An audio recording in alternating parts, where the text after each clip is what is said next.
Welcome back to the YouTube channel. Today, I'm switching it up. I am actually having a guest on, but we are talking all about very tangible tips for email marketing, specifically for photographers. And Jenny is such a wealth of knowledge. I broke it into two parts. So, this week's episode and next week's episode that are just super tangible, like takeaway tips.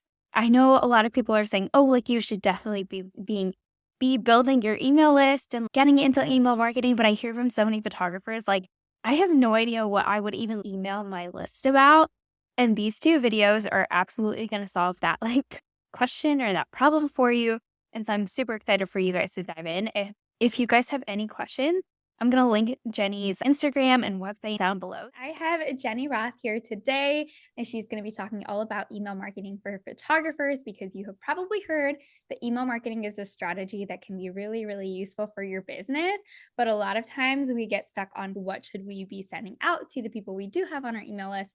So I'm really excited to have Jenny on the YouTube channel. We haven't had a guest in a little bit, but I'm so excited because she's going to be sharing 6 different marketing strategies with you guys. So Jenny, could you introduce yourself? Yeah, thank you so much. So I'm Jenny Roth. I am an email copywriter, email and sales page copywriter, and I work primarily with female founders, creatives, and coaches to write fire sales copy that your people love to read and buy from. I feel a huge part of my copywriting process and why I love writing copy is to really know your reader, know your audience, and to write words that they love to read, right? And so when people really feel like your things are meant for them, they're more likely to click, open, engage, all of the things. And so that's kind of my approach to copy is really client-centered, really reader-focused. And yeah, I'm so excited to be here and talk email copy with you guys. I'm super excited, and we are just going to dive right in. So, you have 6 different email marketing strategies that Yeah. would be really useful for photographers specifically, right? Yeah. Yes, absolutely. One of the, biggest questions I get, I'm a service provider too as a copywriter, right? And I've worked with a lot of photographers, and one of the biggest questions I have and that other service providers and photographers have is like, okay, we've all heard about email marketing and how this is so important and all of the things, but what do I actually say to my list? Because a lot of the advice out there, I feel like can seem like it's really tailored to coaches or mastermind groups and all of those things. And so when you're a photographer or a service provider and you're like, oh, wait a minute, I want to do this email thing too, but I think my approach has to be a little different, meant for my clients. So yeah, so absolutely. I have an email marketing strategy that I would recommend for service providers.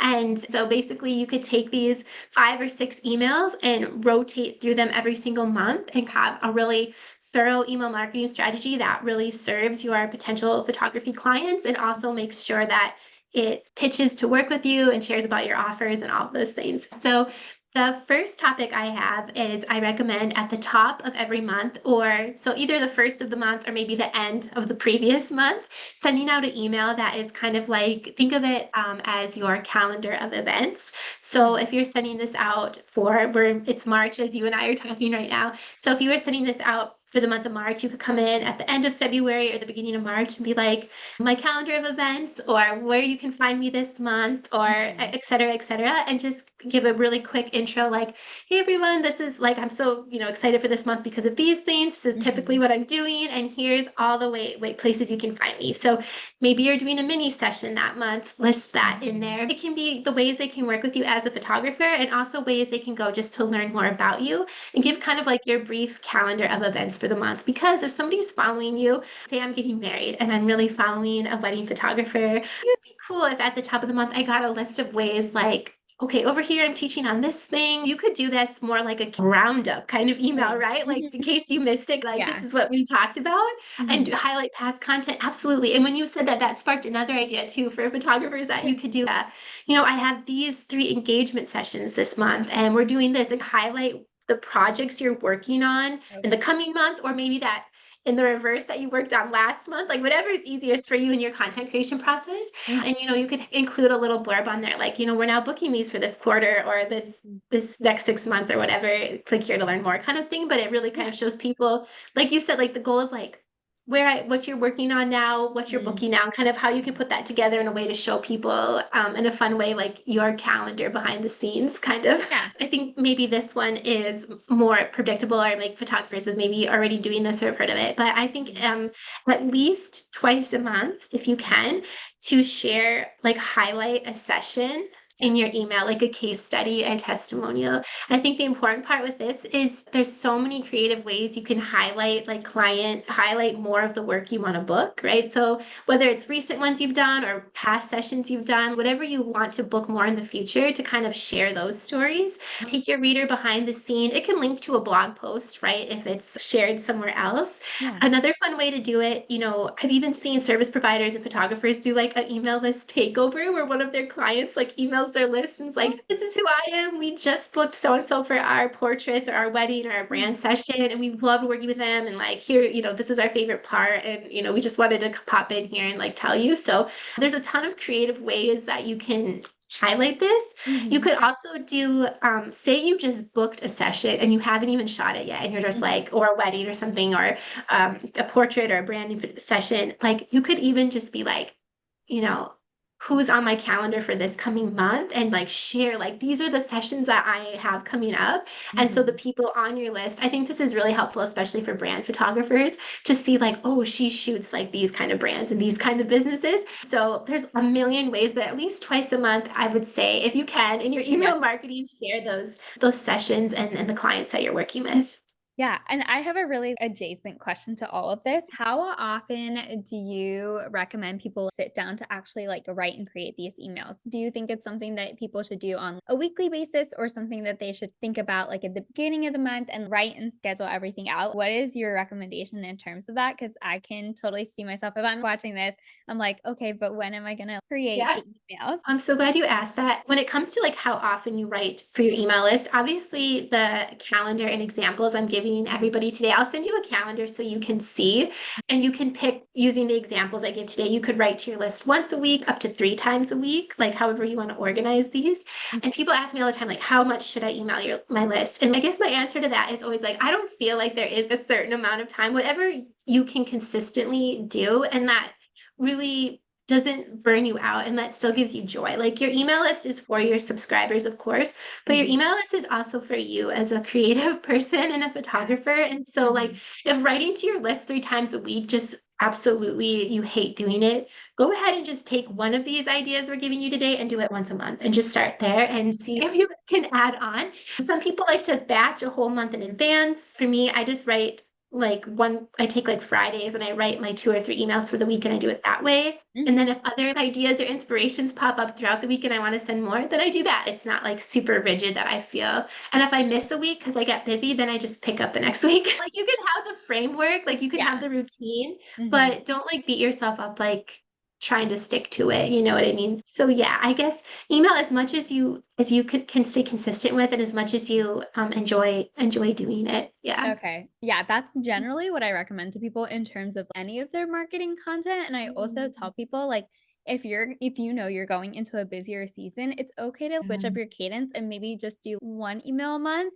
So I always tell people look at your calendar, look at your time, figure out what you think is going to be you're able to stick with consistently and like it's okay if there's sometimes a gap in that because life does happen. It's just like you said like don't beat yourself up for it, but just Yeah. get back on get back on the horse and keep going. So I love that. Totally didn't mean to side rail us, but No. what would be the third type of email?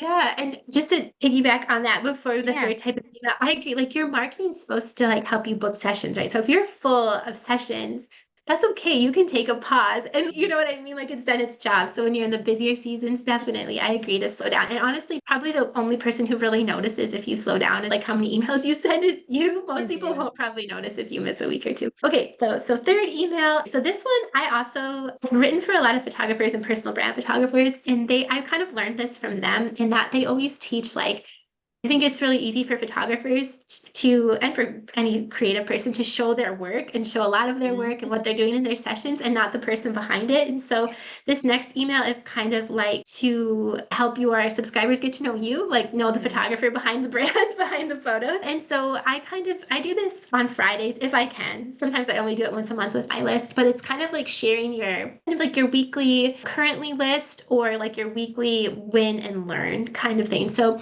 basically at the end of the week or end of the month, once a month, whatever you have time for, you kind of just peel back the curtain and share like one thing that went really well for you this week and maybe one Mhm. thing that you were like, oh my gosh, this was a total like lesson and Yeah. this is what I would do differently. So Mhm. you can highlight personal stuff that you're working on, photography, business projects as well. But basically kind of taking one email once a week or once a month, show the photographer behind it. So you can do Mhm. this in a win or learn email. I love doing this as a copywriter, being like, I'm working on this funnel and this is what went well and this is what I learned from it. And just really being human. I also do like a currently list style where it's like, here's my February currently list. It's like what you're currently doing, right? This is what I'm reading. This is what I'm looking forward to. This is what I'm working on. Like, and that can be a really beautiful mix of business and personal. And your call to action in an email like this would be like, reply if you're also reading this, or what's your Mhm. favorite book, or if this is something you're also going through. Like, so kind of trying to engage your subscribers that way. I love that. That's actually a tip that I'm gonna take because I used to blog that like once a month. And after I've pivoted into education stuff, I stopped doing that as much. I'll share personal things on Instagram stories, but I think it's so smart to be able to like provide that like personal touch and personal points of connection with your email list subscribers Mm. too. So it doesn't feel like just another like static email or anything. And that's the type of stuff that I love to see in other people's emails. So I'm just Yes. like making a mental note for myself to be like, oh, I want to infuse a little bit more of that into my own personal email strategy, at least doing a monthly thing of like, hey, here were the highlights of this past month. Maybe have a couple of like photos in there and what I'm Mhm. reading currently, like what I'm working on in business, like even throwing in favorite makeup product or something, because that's something that I'm always trying new things for and I Yeah. get questions about all the time. It's those little things that you share about that you get so much engagement on and bringing that into email. So I love that type of email. Me too. It's so fun to write. Like for me, email is just, it's almost like a personal blog in a way. It's Mhm. like in the days of personal blogging. And so you can, you said you can repurpose that then onto a blog or take it from your Mhm. Instagram stories and use it everywhere. But it just gives your audience that little point of connection. So a way for them to start a conversation with you, right? Like if you're looking to hire a wedding photographer and you see, oh my gosh, this wedding photographer loves to travel to this state. We also love to do that. It's just like it kind of opens the door for people to have something to approach you with and talk to you about.